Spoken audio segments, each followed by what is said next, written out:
Oi, eu sou Ive de Oliveira e hoje nós vamos conversar sobre Fé. fé. Esse tema é meio polêmico também, porque tem pessoas que não acreditam em nada, outras pessoas que acreditam em muita coisa, outros que acreditam apenas em algumas coisas. E esse assunto vem sendo muito importante para mim, principalmente nesse momento de quarentenas e etc. que nós estamos vivendo. Então, se você gosta desses assuntos, já comenta aqui, já dá um likezinho no vídeo. Estamos fazendo aquela sequência de vídeos sem cortes e isso é um desafio gigante pra gente aqui, tentar coordenar as ideias ao ponto de finalizar o vídeo sem cortes algum. Então, só por isso a gente merece like, né? Ah, provavelmente. E também me perdoem sobre nariz entupido, essa voz de taquara rachada, etc. Eu tô passando por um processo que vocês vêm acompanhando aí, vai passar, tô recuperando, tô curando.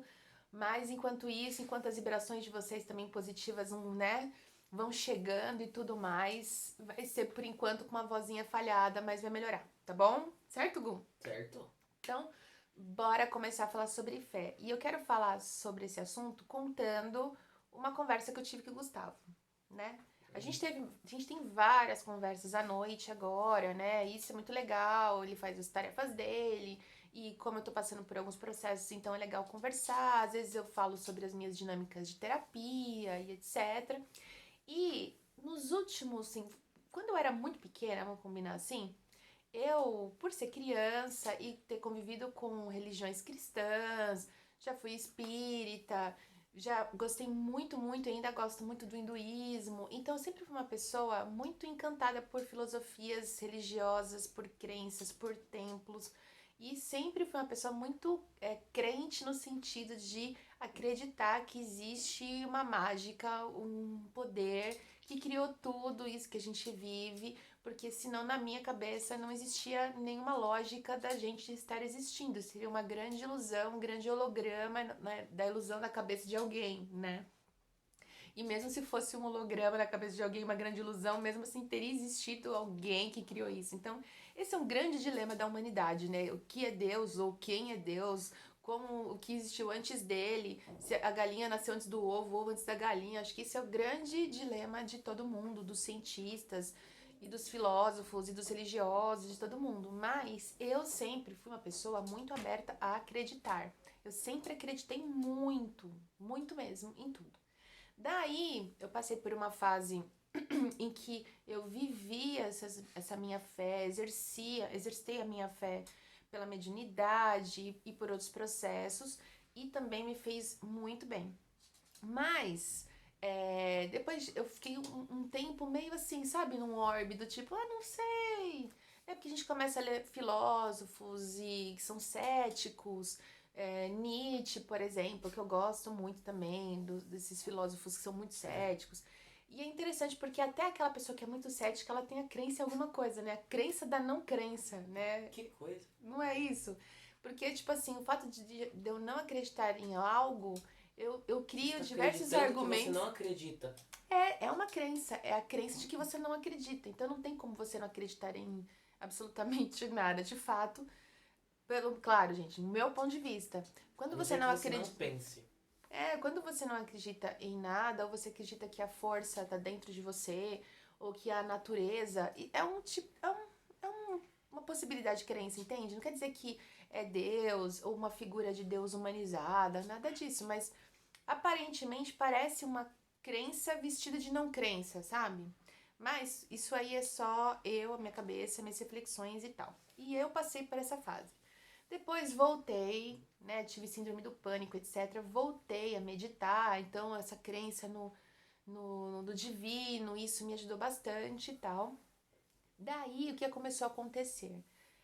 As pessoas que eu seguia e que eu acompanhava dessas linhas que eu gosto, religiosas, tanto espíritas quanto hinduístas, etc., algumas figuras dessas áreas, personalidades, começaram a dar uns bola fora. Sabe quando a pessoa, tipo, dá umas mancadas públicas? Ah, De comportamento, de opinião política, ou de coisas assim. E isso, pra mim, veio, sabe, como não com um tapa na cara, mas veio com uma questão do tipo assim: será então que tudo aquilo que eu acreditava, que vinha por meio dessa pessoa, é verdade? Será então que nada era verdade? Será que essa pessoa é uma falácia? Será que é uma impostora, então? E só porque ela falou essa opinião que eu não concordo, e só porque ela age de um jeito que é contrário a tudo que ela falava mesmo, será que tudo isso é uma prova de que Deus então não existe, que essa crença ela é mentirosa e que eu estava acreditando numa ilusão? E eu caí nessa armadilha e comecei a não crer por causa dessas pessoas que demonstraram provar que não sabiam exercitar aquela crença. Veja bem a armadilha psicológica, que isso é uma armadilha, gente. Daí, inclusive outras coisas, né? Inclusive potenciais de cura, né? Aí teve uma experiência com o Gustavo, que ele tinha crenças muito fortes dentro dele, de possibilidades dele, e eu acabei falando, não, Gu, tudo isso não existe. E ele acabou minando por conta da minha opinião. Veja bem, olha como as opiniões são importantes, a influência das opiniões. Acabou meio que perdendo a vontade de desenvolver esse tipo de área ou de sensibilidade por causa da minha não crença. Aí eu comecei a fazer o quê? Ao invés de procurar cientistas ou filósofos ou professores que falavam das áreas que eu gostava e ver se tinham outros caminhos, né? Outras descobertas ou comprovações ou essas coisas. Não, eu fui procurar o quê? Vídeos de pessoas céticas, cientistas céticos, só para confirmar o ceticismo. E isso, gente, começou a me dar desespero. Desespero porque, no fundo, tudo que aquelas pessoas falavam comprovavam que eu estava certa na minha não crença. Ao mesmo tempo, dentro de mim isso não estava certo, né? E por isso que é importante, se você não assistiu aquele vídeo da intuição e ansiedade, assiste. Porque eu estava revestida, né, de ansiedade, eu só estava vendo a ansiedade e não conseguia ouvir a minha voz interior, porque existia, como diz aquele ditado, aquele meme, existia alguma coisa errada que não estava certa dentro de mim. Algo me dizia que esse ceticismo exagerado não era o caminho. Independente de que linha religiosa eu fosse acreditar, que eu fosse seguir ou que eu não fosse seguir, eu nem precisaria seguir uma linha religiosa, porque religião é religare, né? E tem a ver com a gente se ligar com o divino. Então você não precisa estar dentro de um templo para você poder ter essa ligação, viver essa ligação. E a fé, ela também tem uma coisa de autoconfiança também, né? Porque a fé não é só fé em Deus, é fé em você mesmo, no seu potencial, em quem você é, nas suas capacidades, nas suas habilidades, né? Nas suas experiências de vida. A gente tem como ter um parâmetro se a gente for olhar a partir das nossas experiências. Quando eu tinha um foco nesse sentido, quando eu acreditava nisso, quando eu me acreditava fazendo nisso, qual era o resultado? E quando eu não acreditei, qual foi o resultado? Então a gente sabe que a fé, ela é um poder imenso, né? Tanto que existe na ciência o tal do efeito placebo, né? O que é o efeito placebo? Que só o fato de você, às vezes, receber uma pilulinha de açúcar já faz com que o seu corpo entenda que você já resolveu, ou que já curou, ou você já sente melhoras no seu sistema imunológico, no sistema de defesa, em relação a alguma doença, né? Em relação, psicologicamente. Então, tanto que os cientistas se baseiam para testar remédios a partir disso, né? Se o remédio tem um efeito além do efeito placebo, realmente ele tem efeito no corpo. Então, isso são coisas inexplicáveis se a gente fosse pensar, né? Existe uma força dentro da gente que, se a gente usar, e tem a ver com esse tema da fé, talvez a gente removesse não só montanhas, mas, sei lá, cordilheiras, né? Porque as montanhas são as nossas crenças que nos limitam, são as nossas restrições, é o nosso olhar pequeno para as coisas. E aí, claro, né? Às vezes a gente aprende no amor, às vezes a gente aprende na dor. E quando eu comecei a me sentir mal, esses tempos, e a quarentena, tudo isso me fez parar de me distrair com as coisas de fora, porque quando a gente tá lá no dia a dia trabalhando, estudando, e o trânsito e tudo, a gente se percebe muito pouco. A gente pode até meditar 1 hora, 5 minutos, mas a gente não tá o tempo todo com a gente. E mesmo morando com outras pessoas e estando já 50 dias em casa, eu posso dizer que hoje eu me conheço muito mais e já assumi muito mais vulnerabilidade do que todos os anos da minha vida. Eu tenho 39, né? Então essa questão, por exemplo, mesmo de aprovação, né? Porque A gente, quando faz vídeos aqui, a gente quer agradar vocês também. A gente quer que vocês entendam o nosso assunto, que vocês gostem daquele assunto. Então, é muito importante que a gente tenha fé nas nossas capacidades, porque se a gente não tiver, a gente não consegue desenvolver nenhum assunto, né? Nada vai ser bom, nada vai ser positivo pra gente, nem pra vocês. E aí, esses assuntos de fé começaram a ficar muito gritando dentro de mim, do tipo, e agora? Que você tá se sentindo mal, você vai recorrer a quem? Aí, claro, você vai recorrer à medicina tradicional. E quando a medicina tradicional é incompleta e não consegue atender? E aí, por que você não experimenta aquela outra complementar que você estava descrendo daquela vez? E quando você começa a experimentar as outras possibilidades de novo e que tinham muito a ver com a minha verdade interior, que tem a ver com a espiritualidade, com essas ferramentas que a gente fala aqui, inclusive eu leio os comentários, viu? Então, por exemplo, tem pessoas que assistiram ao meu vídeo sobre ressonância harmônica e falaram, tenta de novo, né? Às vezes não funcionou com você porque você se bloqueou em algum lugar, vai lá tentar. E, gente, tô indo lá, tá? Tô indo lá reler, reassistir alguns vídeos. Então, eu acho que, de repente, eu cheguei à conclusão, né? Eu falei pro meu filho esses dias, pro Gu, que ele estava certo o tempo todo e eu estava errada. Que eu, com aquela necessidade de me defender e achar que se eu descresse de tudo, eu ia estar livre de mentiras, na verdade eu estava só fazendo uma grande confusão. Como nós não somos perfeitos, gente, mesmo que eu tenha todos os conhecimentos do mundo sobre hinduísmo, eu vou errar. E se você se basear em mim por conta das minhas atitudes, provavelmente você vai se irritar muito comigo, vai descrer de que esses mantras e de que essas meditações funcionem. Mas o que talvez eu tenha aprendido é diferenciar o humano do divino. O divino ele fala por meio da gente, mas ele tem um respeito tão grande pela nossa imperfeição que ele, mesmo a gente errando dentro da crença que a gente tem, ele usa essa mesma ferramenta para nos renovar, para nos impulsionar, para a gente melhorar. Serve também, usa esse erro daquela pessoa, o equívoco, o caminho errado, como um exemplo para a gente não seguir aquele caminho equivocado da sombra e buscar o lado luz daquilo. Então, o fato de uma pessoa, sei lá, espírita que eu gostava, ter uma atitude errada, não desfaz a filosofia espírita.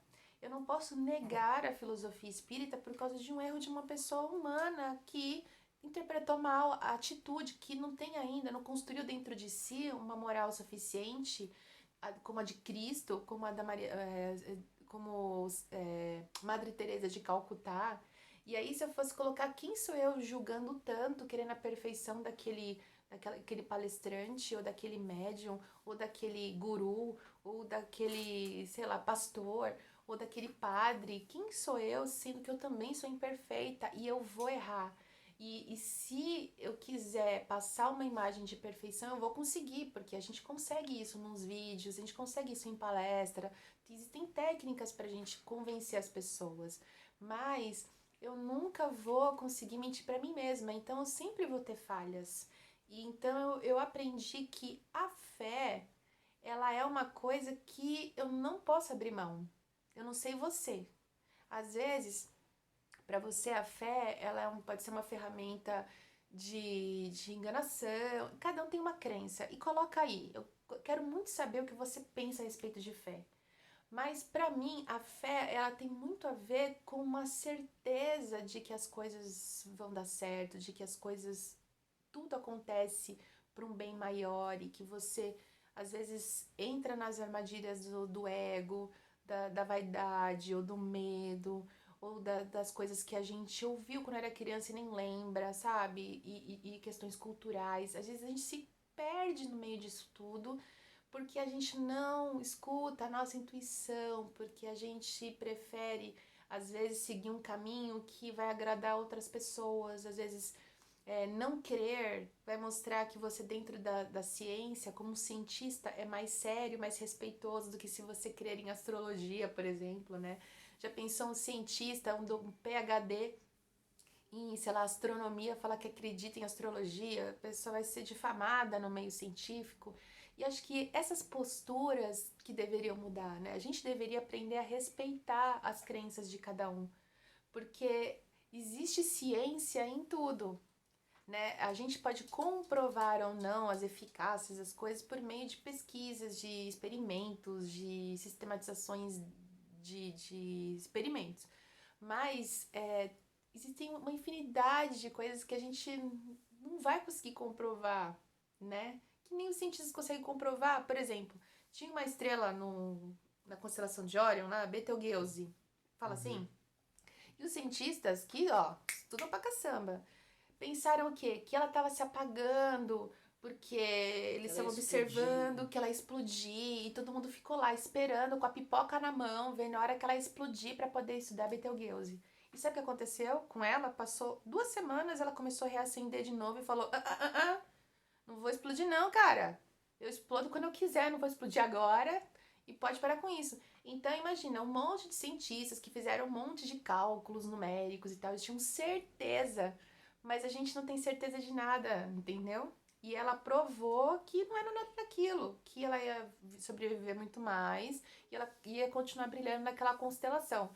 Então, eu acho que isso tem muito a ver com o que a gente está falando. Eu não posso anular o que existe uma verdade universal, que existe um grande mistério e isso é inegável.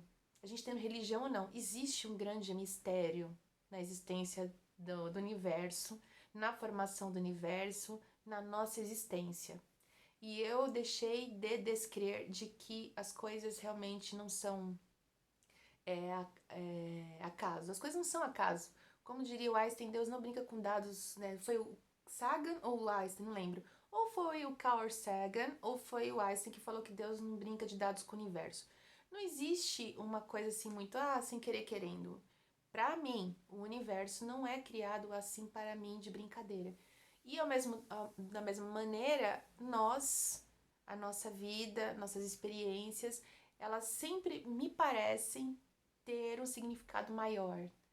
E essa vivência agora da quarentena me mostrou isso, me revelou minhas sombras. Gente, olhar para as nossas sombras é muito ruim, mas elas são necessárias porque aí a gente liberta, né? Então, quando a gente fala isso pro nosso terapeuta, quando a gente fala isso pro grupo, quando eu falo aqui para vocês que eu ainda tô num processo, que eu tô me curando, isso é expor uma vulnerabilidade. A gente não tá assim, né? Mas mesmo assim, eu quero continuar trabalhando e acho que o trabalho, a esperança, o otimismo e a fé na gente, na capacidade do meu corpo de recuperar e na capacidade que a gente tem de visualizar o melhor, com certeza faz a gente ter resultados melhores do que se a gente não tem esperança, não é?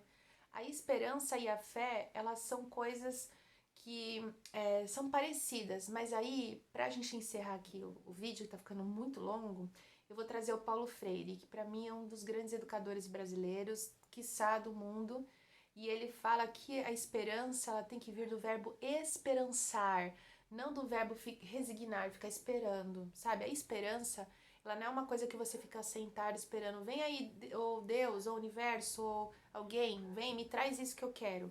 Não, é você ter a certeza de que aquilo é o caminho, é uma verdade e que é preciso e você ir lá com a sua ação, buscar, né?